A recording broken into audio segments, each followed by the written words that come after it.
Okay, so this next video is about a dream I had about Yeshua Jesus, where he revealed himself to me. And he did this 3 times in 2021. I had 3 different dreams of my Lord and Savior Jesus, and it brought me a lot of comfort, but it was also some messages in there that were, one of them I'm going to share. The other 2 dreams I'm not sure I'm going to post because they were very personal and they were for me, but I probably will, just because I can't keep visions like that to myself. So I'm going to keep praying about that. And I've waited. People might wonder, well, your channel is called Turning Point 2021, and it's what year is it now? Oh yeah, it's 2023. What took you so long? Jesus never told me to make YouTube videos. He spoke to me, and I never had any inclination to do so until just one person who I follow on YouTube encouraged me to do it. But it's a person that I have respect for. I don't align 100% with this person, and they don't align 100% with me, and we're all on our own journey. But I have respect enough for this person to think about it, and I prayed on it, and I'm continuing to think and pray on it. But I'm very wary of the internet. I don't trust the internet. I don't trust YouTube. So I try to stay off social media.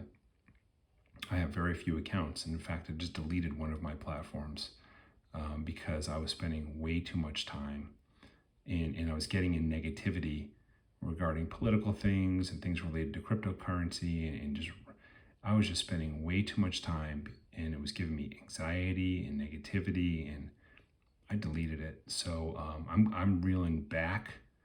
This spring, I decided to step back from following, and I'm going to make another video on that, on following idol worship and covenants. But I'm getting off the rails here. So this video in 2021, I had where I had been following cryptocurrencies for probably about a year prior, but I was just following it. I wasn't really taking any actions until 2021. So I'm just going to say that because it gives context to what Yeshua showed me. So I saw a dream of Jesus, and he looked a lot like the picture over here on the right. And I don't have a financial relationship with these pictures.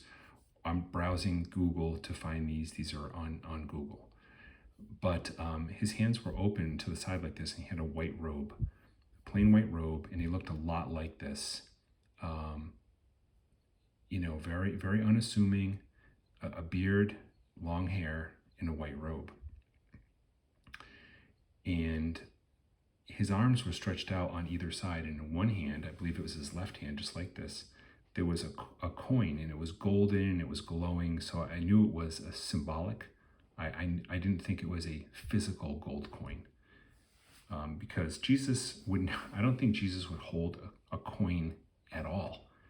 If you look at the Bible and the stories related to coins and Jesus, and you have any knowledge of Jesus Christ, you know that he was betrayed using coins, silver coins. In other stories in the Bible, Jesus has quite the disdain, actually, for coins.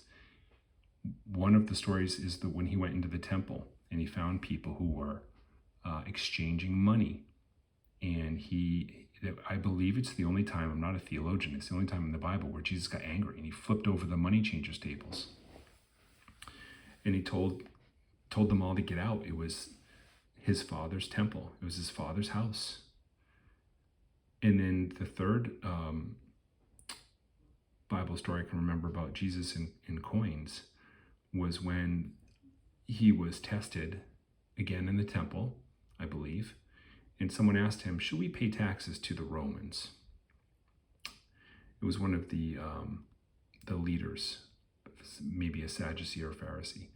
And Jesus said, well, whose face is on, he asked someone for a coin. And he said, whose face is on this coin? And they said, Caesar's. And he said, give to Caesar what is Caesar's.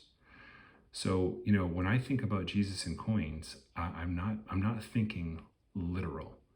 And I'm trying to connect my relationship with Jesus and what I know about him to this vision. So in this vision, a golden coin dropped out of his left hand. He basically just rotated his hand, and the coin dropped to the ground slowly. And he said, without moving his lips, "This won't be worth anything, but you'll be fine." Quote unquote. This won't be worth anything, but you'll be fine. So I'm assuming my interpretation of that dream is that there's going to be some kind of a crash. I don't know if it's the stock market, American money, money in general, Bitcoin. My feeling is it could be Bitcoin. It could be cryptocurrencies, which I just started getting invested in around the same time, or 6 months or a year prior to this vision. But it was a warning that there's going to be some kind of significant decline in value of something. And I'm not your financial advisor or wealth manager, so I'm not telling you to buy, sell, or hold anything. Bitcoin, fiat money, gold, silver, nothing. I'm not telling you what to do. I'm giving you a very important dream that I had, important in my mind, in my life, where Jesus, I believe, was just telling me, and maybe the underlying